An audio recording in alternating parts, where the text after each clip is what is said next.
ಮುದ್ದು ಮೋಹಿನಿಯ ರೂಪರ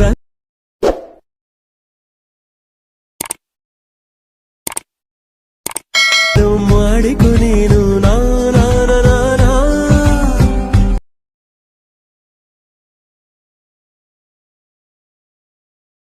ತಾಟಕಿಯೇ ಒಂಟಿ ಸೂರ್ಪನಕಿಯೇ. So hi friends, welcome to the my channel. ಮತ್ತೊಂದು ಹೊಸ ವಿಡಿಯೋಗೆ ಎಲ್ಲರಿಗೂ ಸ್ವಾಗತ. ಈಗ ನೀವೆಲ್ಲರೂ ಪ್ರಿವ್ಯೂ ಅಲ್ಲಿ ನೋಡಿದ ರೀತಿ ವಿಡಿಯೋನ ಯಾವ ತರ ಕ್ರಿಯೇಟ್ ಮಾಡೋದಂತ ಈ ವಿಡಿಯೋದಲ್ಲಿ ತಿಳಿಸ್ಕೊಡ್ತೀನಿ. ನೀವು ಅದಕ್ಕಿಂತ ಮುಂಚೆ ಯಾರಾದರೂ ಈ ವಿಡಿಯೋನ ಹೊಸಬ್ರಾಗಿ ನೋಡ್ತಿದ್ರೆ ಅಂದ್ರೆ ಕೆಳಗಡೆ ಸಬ್ಸ್ಕ್ರೈಬ್ ಬಟನ್ ಮೇಲೆ ಕ್ಲಿಕ್ ಮಾಡಿ ಸಬ್ಸ್ಕ್ರೈಬ್ ಮಾಡ್ಕೊಳ್ಳಿ. ಪಕ್ಕದಲ್ಲಿ ಬರೋ ನೋಟಿಫಿಕೇಶನ್ ಅನ್ನ ಆಲ್ ಅಂತ ಸೆಟ್ ಮಾಡ್ಕೊಳ್ಳಿ. ಈ ವಿಡಿಯೋ ಡಿಸ್ಕ್ರಿಪ್ಷನ್ ಅಲ್ಲಿ ನಾನು ನಿಮಗೆ ಒಂದು ಬೀಟ್ ಮಾರ್ಕ್, ಒಂದು ಶೇಕ್ ಎಫೆಕ್ಟ್ ಅಂತ ಎರಡು ಅಲರ್ಟ್ ಮೋಷನ್ ಪ್ರಿಸೆಟ್ ಗಳನ್ನ ಕೊಟ್ಟಿರ್ತೇನೆ. ಅವೆರಡನ್ನು ನಿಮ್ಮ ಅಲರ್ಟ್ ಮೋಷನ್ ಆಪ್ ಗೆ ಇಂಪೋರ್ಟ್ ಮಾಡ್ಕೊಳ್ಳಿ.